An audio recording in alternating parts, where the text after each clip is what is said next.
aborto es solamente una de las caras de una guerra enorme que estamos librando, y lo único que ganamos fue una pequeña batalla de esta enorme guerra. Esta guerra empezó hace muchos años, yo diría que ya empezó con la democracia en el 83, es decir, el enemigo que no está en el hemisferio sur.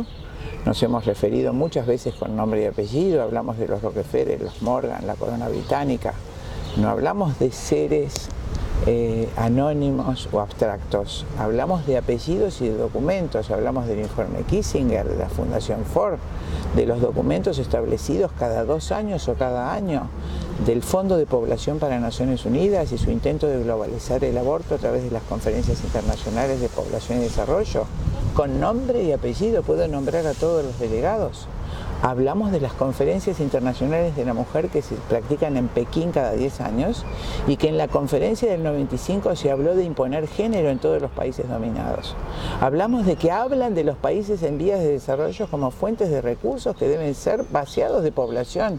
Así lo dice, con otras palabras, Kissinger en 1974. Entonces, no estamos hablando de conspiraciones, estamos hablando de política internacional.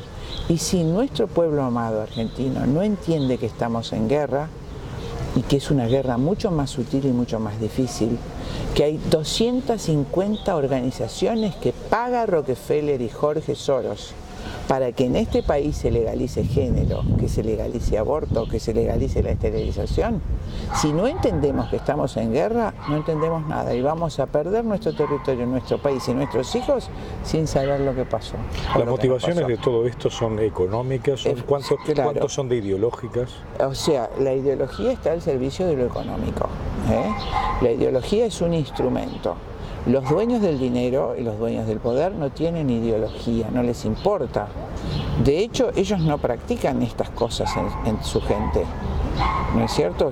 Muchos de los hijos de los dueños de estas fundaciones hacen abstinencia sexual, aplican el plan ABC en las grandes universidades de los Estados Unidos, abstinencia, fidelidad y eventualmente condón. Eso es ABC, ¿no es cierto? La ideología es el principal instrumento usado en la penetración cultural, por eso se llama penetración cultural. Género es una ideología, es decir, se cambia nuestra tradición cristiana, la concepción del matrimonio monogámico, de la familia como constituida por el amor del varón y la mujer, de un contrato entre el varón y la mujer perenne, a los que el Estado les encomienda la procreación y la crianza de los hijos. Ese concepto de familia, no 2000 años cristianos, tiene 2500 años contando la República Romana, los 500 años de República antes de Cristo, ¿no es cierto? Sobre ese criterio se edificó toda nuestra civilización. Entonces, lógicamente, si ustedes quieren destruir nuestra civilización, destruir nuestra gente y acceder a los recursos libremente, van a destruir el fundamento de esta civilización. Entonces, ¿cuál sería la ideología que nos esclaviza? La ideología liberal marxista. Englobo a las dos. El liberalismo, con su falacia de la libertad de capitales y demás, ha hecho que las grandes corporaciones mundiales se adueñen de todos los recursos del mundo. Ha desprovisto a los estados-nación soberanos de su facultad de regulación de recursos. De regulación solamente, de que los recursos cumplan también una función social dentro del Estado. Entonces, los grandes capitales, liberados de toda regulación, se han apoderado en 10 o 12 familias, están todos los recursos del mundo. Rockefeller tiene dinero para comprar 5 o 6 veces el planeta Tierra con todo lo que tiene adentro. Y ellos emiten la moneda a través de la Reserva Federal. La moneda que necesitan para hacer todos sus negociados. La moneda no tiene ningún respaldo, eso es una mentira. ¿Qué hay que esperar con relación a lo que va a pasar en la Argentina en cuanto a la ideología de género? Entonces, retomando y cerrando la idea, el capitalismo abrió la puerta de la gran injusticia y de la plutarquía. ¿Qué es la plutarquía?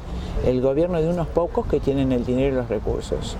Y luego utilizan la segunda ideología financiada por ellos mismos, que es el marxismo. Como bien ha escrito Agustín Laje en el libro negro de la nueva izquierda, ¿no es cierto? Entonces imponen una esclavitud global a través de políticas socialistas donde el individuo, como ahora, pierde todos sus derechos y garantías. Y le digo como ahora porque está en la Cámara de Diputados la Ley de Educación Sexual. Si usted se opone a que a su hijito le enseñen que puede y debe ser homosexual en la cuna, a usted le van a sacar a su hijo.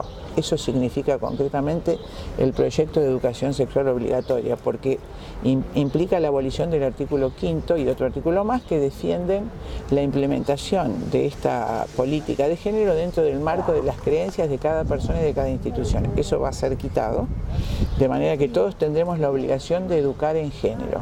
Género es una ideología que directamente promueve la abolición de la familia heterosexual. Esa es la ideología de género. Ya no hay más papá, mamá, como hombre y mujer necesariamente, y procreadores, sino que hay una cantidad de individuos libres de todo sexo biológico que pueden elegir su función o su papel sexual, pero nunca ser determinantes. En España, de hecho, ya se ha sacado en los documentos públicos madre y padre, se dice progenitor 1 y progenitor 2. Esa es la abolición de la civilización occidental, la destrucción de su principal fundamento. Y si la Argentina no se pone de pie en las calles cuando llamemos a las marchas, para oponernos a esta malvada intencionalidad de los que manejan el Congreso, con el presidente a la cabeza y la expresidenta a la cabeza, ¿no es cierto? Si la Argentina no se pone de nuevo de pie, por supuesto nos quedamos sin país, sin familia y sin hijos.